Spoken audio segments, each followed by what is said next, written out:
खरी खरी सुनाते हुए गोदी मीडिया जो ट्रेंड करता रहता है, सरकार से सवाल नहीं पूछे जाते, कोई सवाल पूछ भी ले और वो इस लिस्ट में शुमार है वो एंकर, तो उसके जेल जाने का अतीत भी याद दिला दिया जाता है। आप इसे फिर तानाशाही, असहिष्णुता, पत्रकारों की आवाज दबाना क्यों कहते हैं?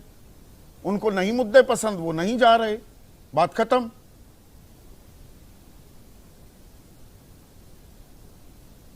देखिए संदीप भाई, जो आपने सवाल इनसे पूछा उससे तो ये कन्नी काट गई। National development and inclusive alliance का पहला मतलब जो है, कहीं अगर समझ में आया तो जो आपने पूछा कि तेरा पत्रकार और मेरा पत्रकार, आपने ये हिमाकत तो कर दी, हिम्मत होती तो उन पत्रकारों का भी लिस्ट दे देती या दिलवा दिया जाता कि भाई ये पत्रकार जो है इनके पास हम जाएंगे, ये लोग हैं जो हमारे लिए सुविधाजनक हैं। तो सवाल यह है कि आज अगर ये स्थिति परिस्थिति बताकर और बनाकर आप 2024 का चुनाव लड़ने चले हैं तो इससे दुर्भाग्यपूर्ण स्थिति कुछ नहीं हो सकती है। तो ये क्या सत्ता पक्ष ने नहीं बनाई है? महेश वर्मा, ये गोदी मीडिया जो ट्रेंड करता रहता है, सरकार से सवाल नहीं पूछे जाते, कोई सवाल पूछ भी ले और वो इस लिस्ट में शुमार है वो एंकर, तो उसके जेल जाने का अतीत भी याद दिला दिया जाता है। सरकार तलखी पर आ जाती है।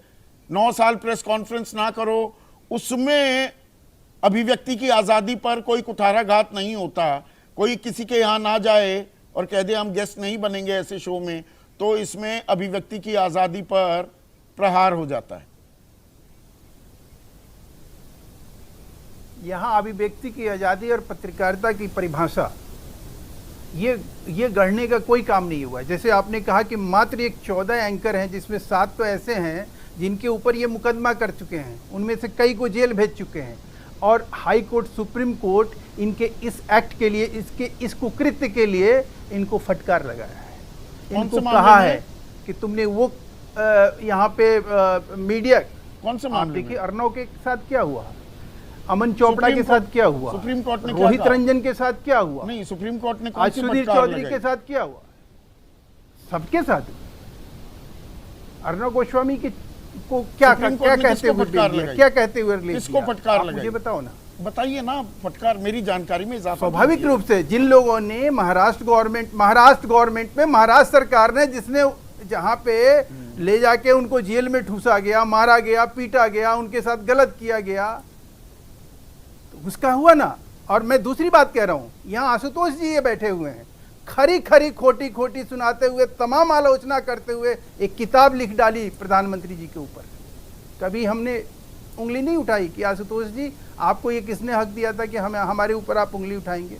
प्रभु चावला जी, शुरू से इनके ऊपर ये आरोप लगा कि आरएसएस के बहुत टेलीपैथी व्यक्ति हैं, उनसे बड़े कॉर्डियल रिलेशन है, इनकी पत्रकारिता में कहीं ना कहीं कुछ न कुछ तो झलकती है। लेकिन कभी हमने और आपने कभी बड़े चाव से इनके प्रोग्राम को देखा है, बड़े इत्मीनान से हम देखते थे। या सीधी बात ये करें, या ये इंडिया टुडे में रहे या इंडियन एक्सप्रेस में रहे, कहीं भी रहे, लेकिन इन्होंने अपने कभी पत्रकारिता के साथ कोई समझौता नहीं। तो ये 161 सवाल ये है कि आपके पास सारे टूल 180 देशों में कानून सब चीज, अगर कोई पत्रकार गलत करता है फ्रीडम तो ऑफ उसके साथ एक्शन भी आप लेते हो, मुकदमा भी करते हो।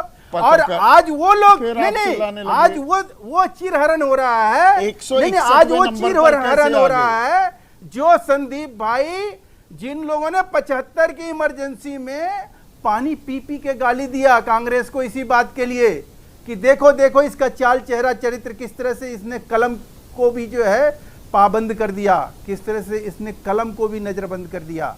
आज वही लोग इंडिया अलायंस में बैठ के क्या कुकृत्य कर रहे हैं।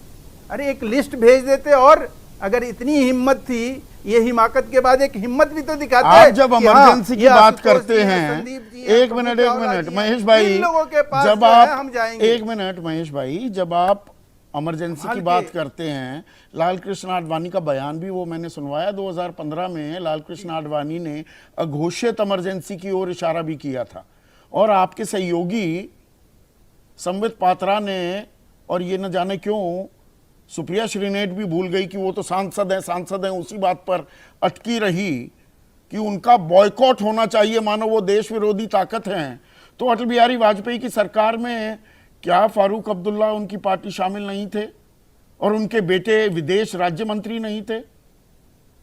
गलत कर दिया इसका मतलब अटल बिहारी वाजपेयी ने, एक राष्ट्र विरोधी के बेटे को अपनी सरकार में विदेश राज्य मंत्री बनाया हुआ था। अरे साहब मैं ये कह रहा हूं कि हम कब कह रहे हैं, हम उससे नकार रहे हैं क्या?